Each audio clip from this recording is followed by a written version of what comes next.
Hello everybody, welcome back to another episode of our 4th Age Total War Tharbad campaign.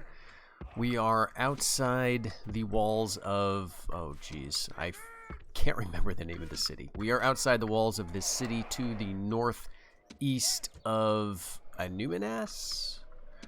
It's kind of a long ways away, to be honest, and I didn't really set this up super well. I just wanted to jump into it here before I head off to work for the day. But I think we'll be just fine. This is the last sort of large gathering of Adunabar's resistance, I think. And this army is mostly pretty weak. They do have a bodyguard here, so there's a family member leading them. There are some Grim Spears. There are some of these Eriador-style units. The Eriador Scouts, which I don't think we've seen before. Just very light javelins, and no shields, very little armor. Not great, but they can do some damage, as all javelins can. The unit that can be the most tricky is this Orc Champions unit, I think, and the bodyguard. So, you know, there'll be a lot of stuff to hack through in this fight. But, yeah, these Eriador Spearmen make up the bulk of it, and they are... well, they're standing with their backs to arrows right now, but beyond that, they're also fairly weak, so this shouldn't be too bad. I guess I'll get everybody up a little bit closer. Did I just not send? I didn't even send my Rams. Okay, we'll have to be maybe paying attention to this one. But yeah, so we'll just get this set up.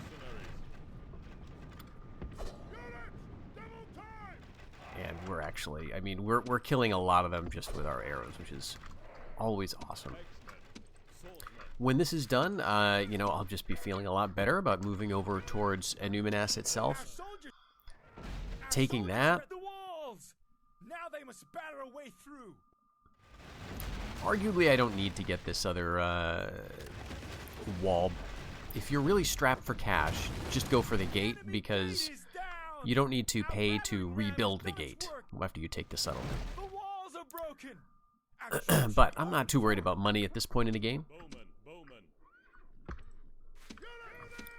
And I'll just continue to march people up. We've got, let's see, Spears of the Bridge. There are a lot of javelins, so, you know, I'm going to wait. We're going to just kill what we can with the arrows here. What's that? These Eriador Scouts. Spearmen. I mean, it's good to get rid of the Scouts, right? Because those javelins can be annoying. But they're not really presenting the other targets that I want to see. I want to see those Orc Champions, and they're keeping them well back from the arrows, which makes sense.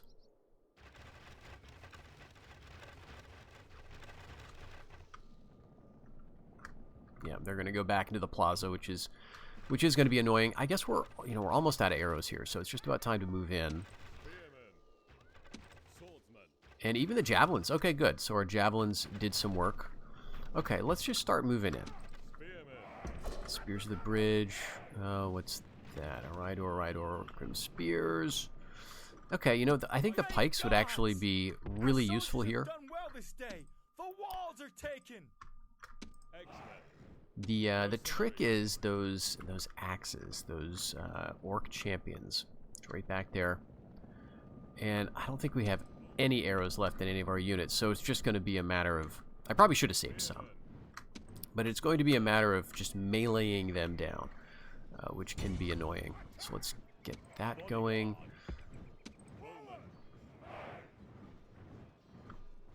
Apart from that unit, though, it's all spearmen, and the cav. So my own spear preponderance, or preponderance of spearmen, is actually pretty nice. So that'll be good. Okay, there is a unit of dark swords, but there's not too many. And yeah, I think I do want the axemen to run in there. And I think just weight of numbers is going to carry us through the middle. And then we'll try to reserve some pikes for the general. And then probably our axemen. And if I can get my cav around to do some charges, maybe that'll be helpful for those orcs.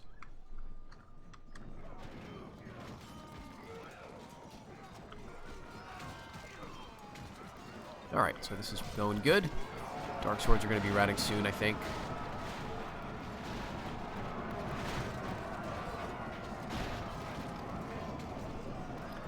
Let's actually get my swords attacking them. Pikemen are getting engaged a little too soon here. I just gave them a march order through, so that's not the best, but we'll get going. Let's go and grab those Rhydor spearmen and get our cav up here.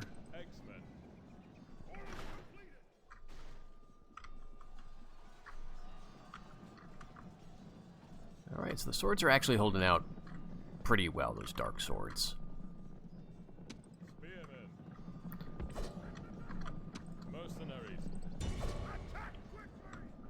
And we'll see if anyone comes out of the plaza. There's Grim Spears. There's not much else. It's just kind of a grind to the middle now. But I want to wait until this is resolved before I really start taking over the plaza.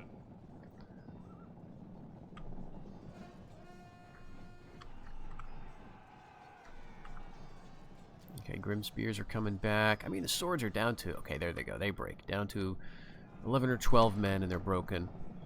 Okay, we might see some guys jump out of the plaza here because we had a couple of horses cross over into that zone, and that seems to be the trigger. So if you want to pull guys out of the plaza and you don't have any arrows, you can send a fast, preferably cheap unit to just stick their toe in, and then they'll respawn. They'll go and try to chase him. Usually they won't chase him very far, though, so it's not a great solution. It's just kind of the thing to do when you don't have any other options. Okay, and I'm not paying attention here. But the swordsman at least will stand for a while, so hopefully that's going to work. We're going to have to do a lot of the fighting here, which is going to be very annoying, because if these guys are, you know, in the plaza, they're not going to rout. Okay, Grimspear is actually back up, back up, back up. Alright, are they going back? Oh, great. Nice little pike thrust there. Okay, our axes have engaged the Grim Spears. Now we'll hit him with our horse. And 11 riders left. What are you? Spears of the Bridge. Not going to be very useful, but we may as well bring him up. And yeah, the guys here don't rout too fast. Let's get back and see if maybe we can get a charge. We probably won't. 6 men, 5. Pikes are doing quite well, as you would think.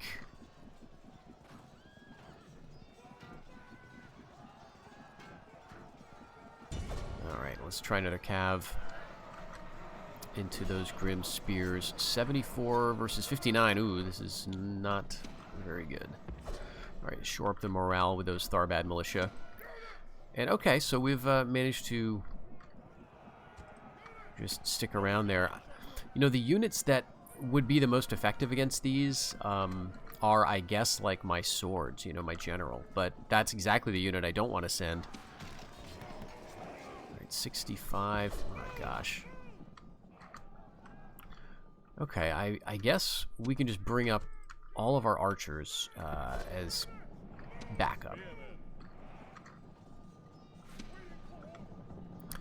Okay, and I'm going to try maybe a real narrow, like a column type of thing. Maybe that'll let me actually get a charge. Alright. That's them war crying. So, like, maybe they will come out. Swordsman. How about this? I get the swordsman up.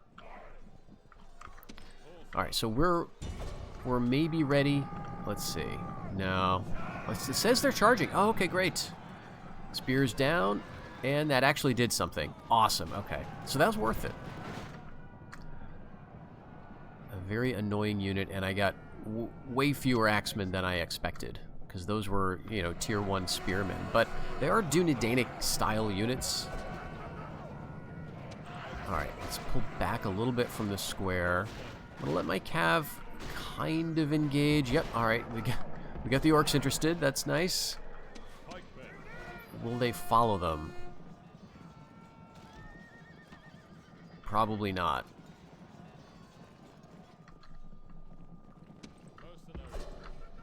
Okay, okay. Oh, it's like they're very close to getting suckered out of here. Let's hit the cavalry in sort of sacrificially. I basically want to keep them kind of pinned there. Bring up my general. All right, they're routing? Are they? No, 44. Yes, routing. Okay. Okay, awesome. Just kind of teased them out of the plaza a little bit, got them to rout, and now we're doing great stuff. Okay. I mean, it's not all of them, but that was a lot. Now there's only 12. Okay, let's get the general involved. I think we can just speed it up here. This is going to be pretty costly.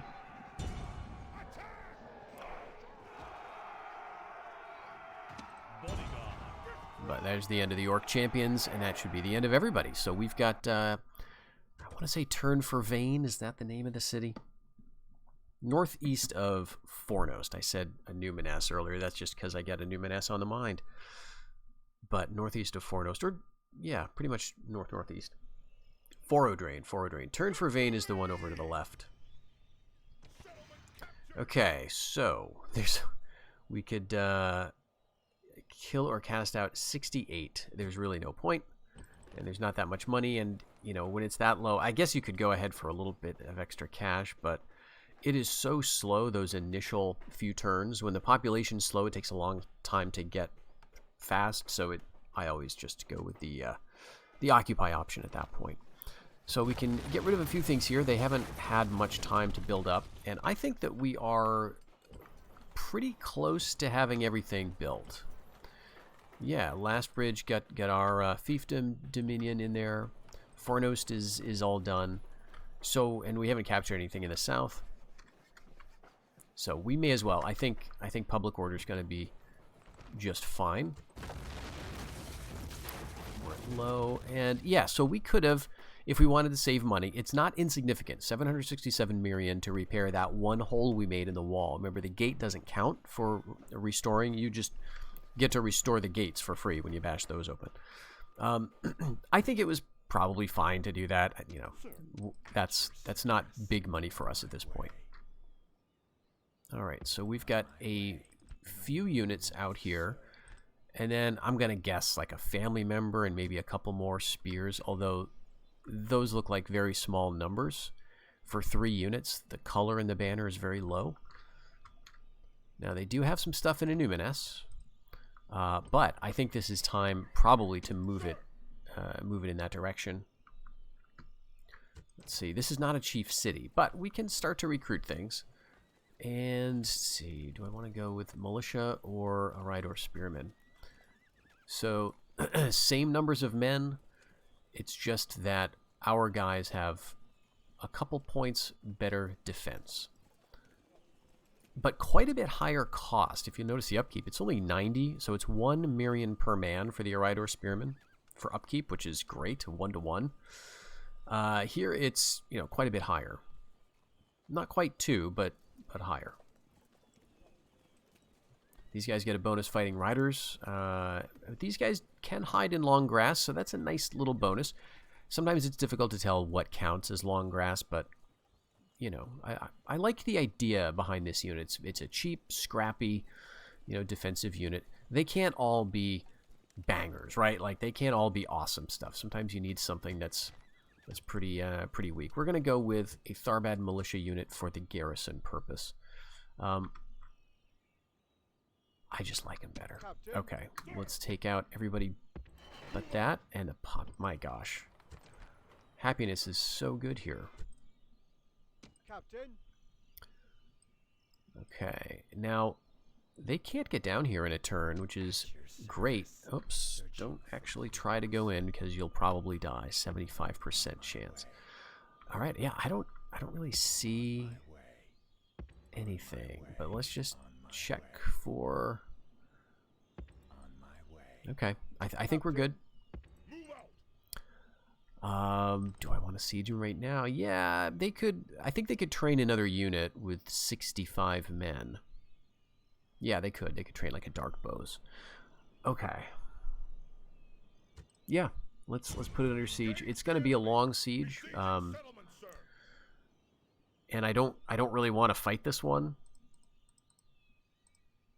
Let's just put that stuff up. We can leave it for a turn, and you know, I guess assault or whatever. Let's see. You know, we could, to help out, we could even move these guys out of here, because we've got a spy in here who doesn't really need to be in here. I can never remember if 70% unrest is the sort of default, or if that is because there's a spy. Let's take a comparison. 40%. I don't think that's a result of building up buildings. I don't think any buildings actually decrease unrest. What we were going to do was deal with this guy. We do have this loose army. It's very weak, but I wanted to let these guys get up to it. See what he's going to do before we move into the west with the forward rain army, I suppose. And otherwise, yeah, we're putting the pressure on him by besieging Annuminas. Okay, last time we were here, and we managed to get a very lucrative trade deal with Dunland. We got peace. They decided they wanted peace. And they paid us like 10,000 Mirian for it, which was very nice. Got a couple of thousand, and I think I want to take advantage of this guy still being here. So maybe I'll dip into my reserves, so to speak. This is a financial settlement. A naval shipwright would give me... It's not really going to give me anything for trade. This is just more of a military building. So we get mariners. We need hosting halls. Oh, right. Mariner... Is that the Mariner Swordsman? Or is that more of like a Dunedainic thing? Yeah, that's a Dunedainic. That's different. Mariner Swordsmen don't require the you know, that level of building. They don't require a port, but some of the Gondor units do. All right. So given the peace that we just had, I think I'm just going to stay here, and we'll hang out there. So we're financial. Maybe what we want to do is go up to the next trade building, but I think that's going to require this. Great Lawkeepers, though, would probably be a good move. That gives me another couple hundred. Gets law better, gets population better. So it's very expensive, but we can consider it as, Captain. you know, we just got that great trade deal. Okay, and actually, I think I'm going to halt you there, because I'd like to have someone around Lymphalis. We've already got another spy right next to Donfada, and where'd that army go? So we'll have to search for that. Oh, there's an army. All right. All right. Oh, I don't like this. What I'd like to do... Yeah, this is a decent army. They were just hiding somewhere. Probably like right here in the fog of war, or up in one of these trees. They've even got some cav. This is not great cav, but it's, you know, it's very capable of dealing with my own cav. And they've got a bodyguard, family member. What I'm not sure about is if I can actually retreat. So here's what I'm going to do. This is going to be cheap. But I want to retreat. And this is something that I don't like about the game, right? You press this button, and the game is perfectly happy to tell you, yeah, go ahead, you can withdraw. And then you'll just die if you're in a zone of control. So let's see. Okay, I actually did retreat. Great. Okay. Oh, this is actually work. Actually, no, I know it's not. We've got some guy here. All right. I didn't think I was going to get very far, but I thought maybe I'd be in, I don't know, a slightly better position. Let's do it. Let's do it anyway. All right. I think we're not going to get the city, right? There's just no way we're going to get that, but we might manage to do some damage to them. There's a lot of archers in this army. You know, we've got a family member, so that's a good unit. And we're backed up against the sea, which is always very dramatic. Wait, no, the lake. Lake Evendim. Very nice. Okay, so they're coming from really all over, but mostly to our east. So there's the city over there, I guess. Probably just beyond those trees, because it's right on the edge of the water. Oh, no, it's right there.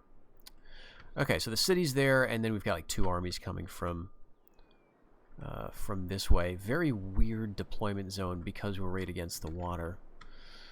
It's out in the open. I guess that's good. Maybe what I'll do is get up here. And we do have some mariners, so we'll get them into the shield wall since they're coming at us. I think everything else is fine. We'll just do that. The enemy have brought up reinforcements in a pathetic attempt to save themselves. Now, there's a reinforcing army way over here, and I don't know if they'll be able to reach us, actually, because of the way the coastline goes. So this might be a weird battle, so it's good that I saved, I think. Sometimes you get a battle near the coast where stuff goes wrong because an AI army is trying to reach you, or your reinforcing army is also near the coast and they can't reach you. So because this is a defensive battle, even if I beat these armies, if that reinforcement group can't get over here, I may just have to let it time out in their favor. Alright, we can see what this army is, though. It is dark swords. That's fine. And this is the non-bodyguard army. So this is the army that was initially hitting me in the back. Doesn't look like they have any archers, but they do have a unit of these Eridor scouts. They got a mix of light and low-tier heavy stuff. Alright, let's turn them.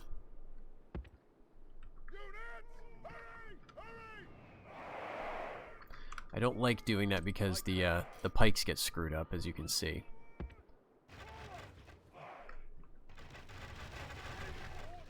I guess that's okay.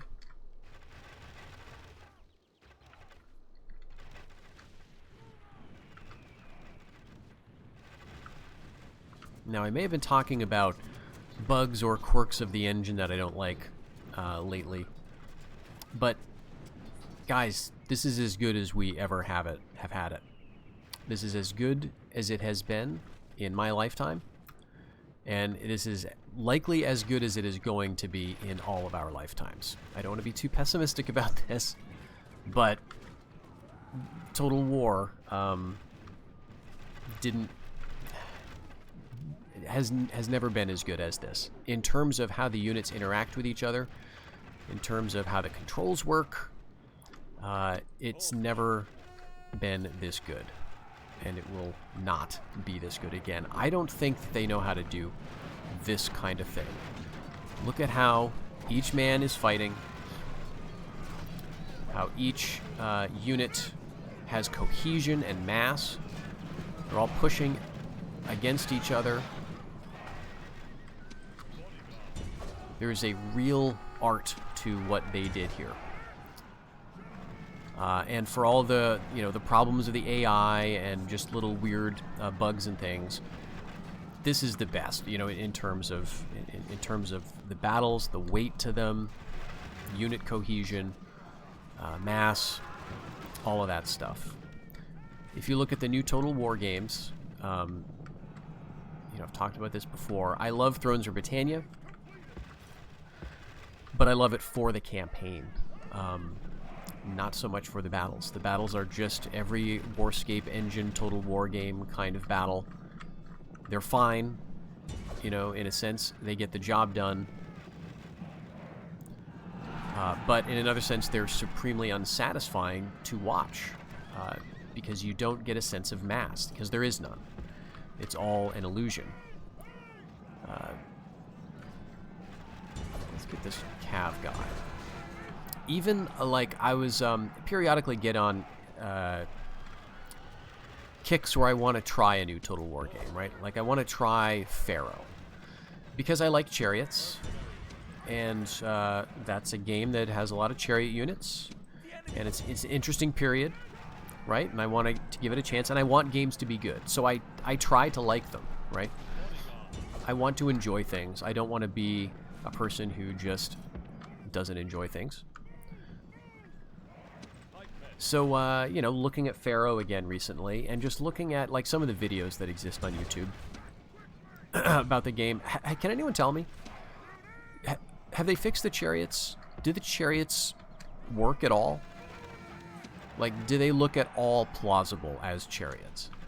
Because I gotta tell you, what I was seeing is just not inspiring in the least.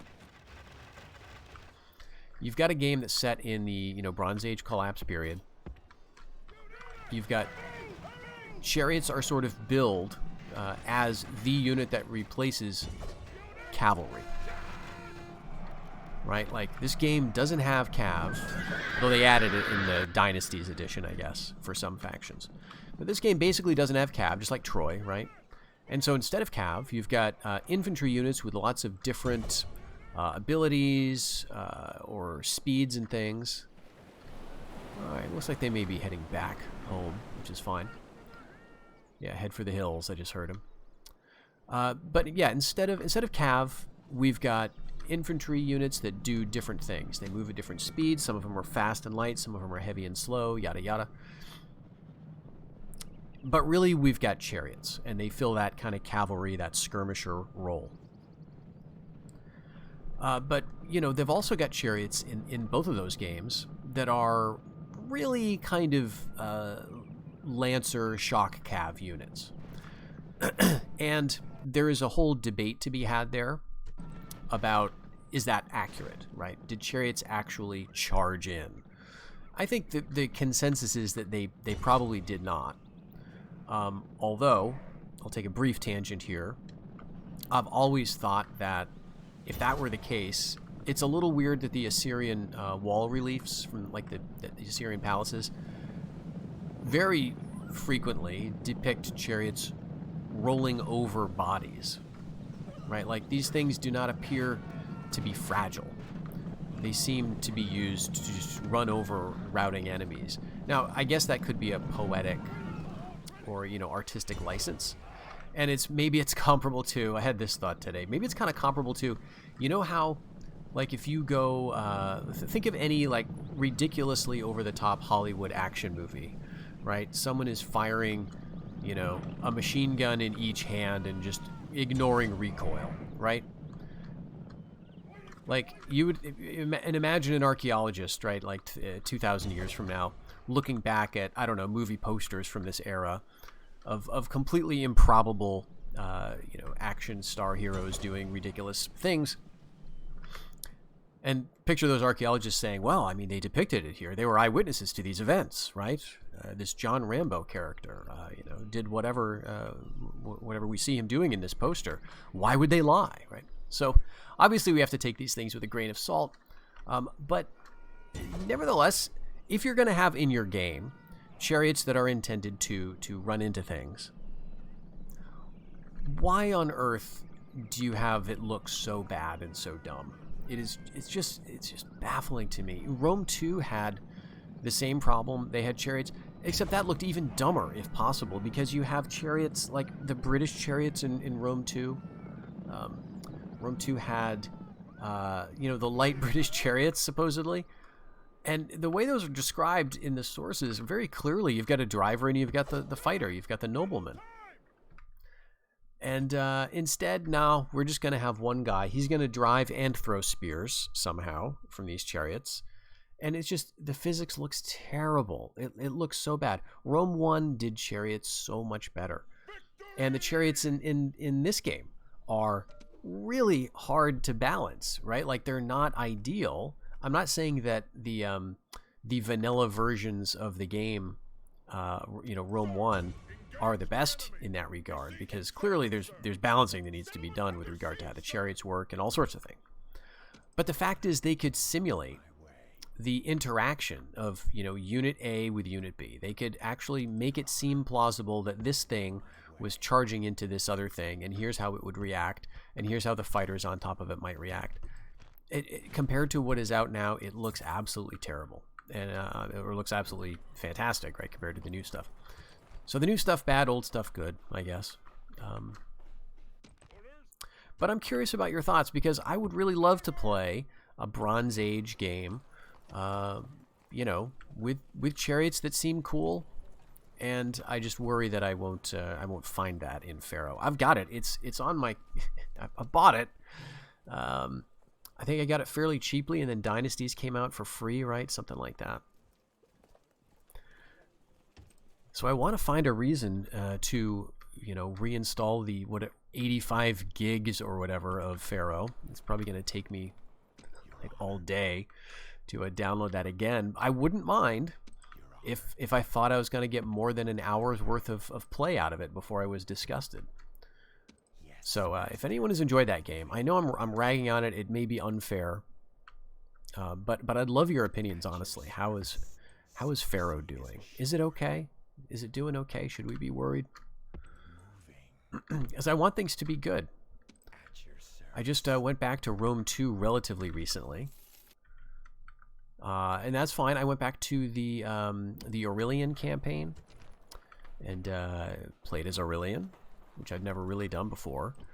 And, you know, just had a great few turns, I guess, trying to hold things together. It takes me forever to accomplish anything in the newer games because there are so many options, which is one of the reasons I actually prefer Thrones of Britannia, because you've got a more stripped down, easily accessible style of campaign. It's just much easier to deal with. Okay, I forgot to do anything about that guy. Okay, he's going down to last bridge. Good for him. We've got a suitable husband here who looks pretty bad. He is Ariadorian, which is interesting. Movement points, extra trade, bad at raising troops. That's okay. Put him in a financial province somewhere, or just have him wander around as a general. But he's inept. You know, if he was poor, I might consider it. House of the Stag always seems cool, but unwise. Yeah, we're gonna say no.